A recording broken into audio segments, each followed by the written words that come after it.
goodness! Stephon Castle!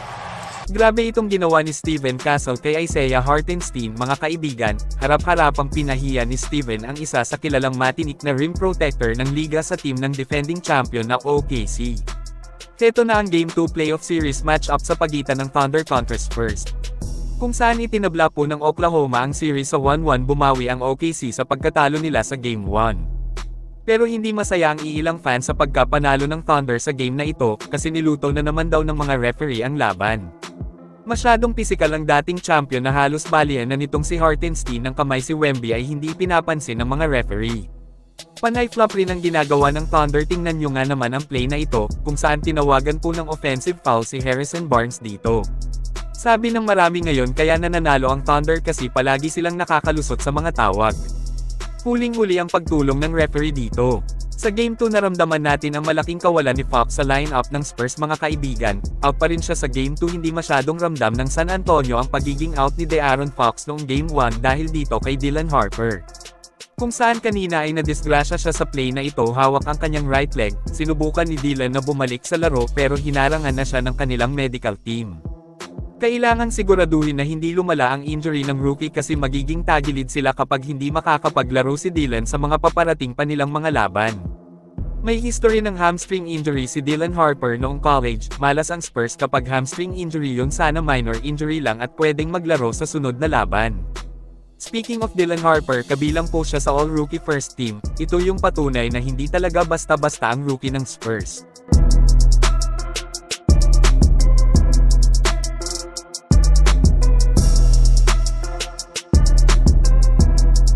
Mas maganda ang series kapag kumpleto ang magkabilang koponan.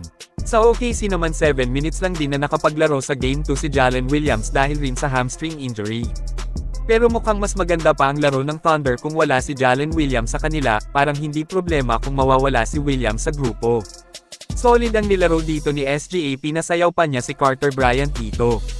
Bumawi ang back-to-back MVP sa hindi magandang laro nito sa nagdaang Game 1.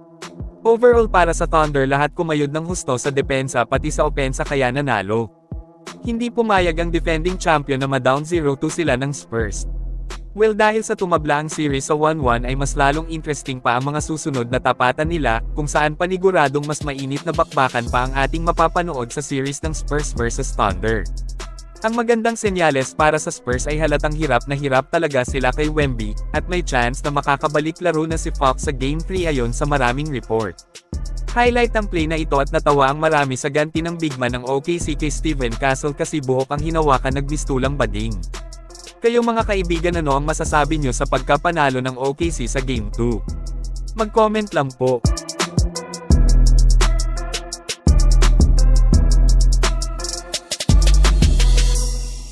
Sa kabilang banda naman, Game 2 na rin bukas sa Eastern Conference Finals ng New York Knicks kontra Cleveland Cavaliers. 1-0 ang series pabor sa Knicks. Interesting ang gagawin ni James Harden sa Game 2 kasi minaliit nga ni Mike Brown ang kanyang depensa. Paniguradong may sagot dyan si The Beard mga kaibigan. Dahil dyan aasahan rin natin ang mainit na bakbakan ng Cavs kontra Knicks sa Game 2. Ayon naman sa coach ng Cleveland ay swerte lang daw ang Knicks kaya nanalo. Kayo mga kaibigan, may tabla kaya ng Cavs ang series sa 1-1 o mananalo pa rin ang Knicks sa Game 2 para gawing 2-0 ang series? Mag-comment lang. Bago tayo magpatuloy tungkol sa Golden State Warriors, ay subukan nyo pong maglaro sa NotGo. Hindi ito isang sugal, hindi mo kailangang maglabas ng kahit isang sentimo na puhunan para kumita mga kaibigan. Magsipag lang sa paglalaro, gawin ang daily task na hinihingi ay kikita ka kahit nasa bahay lang. Ang maganda sa NotGo ay mabilis ang pag-withdraw, hindi kagaya sa ibang laro. I-click lang ang link na nakapin sa comment section. Maraming salamat po.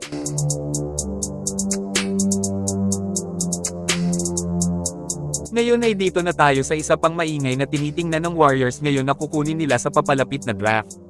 Itong 6'9" forward na si Karim Lopez. Legit scorer ito at magaling sa depensa, mahusay rin sa playmaking at may angat din na shooting sa labas.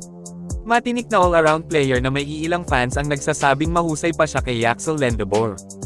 Ang isa sa malupit kay Karim Lopez, maliban sa pagiging napaka-athletic at scorer niya, ay mahusay talaga siya sa depensa. Ito, tingnan nyo po hanggang dulo kung gaano kagaling si Karim Lopez. Perfect fit sa GSW ang style niya.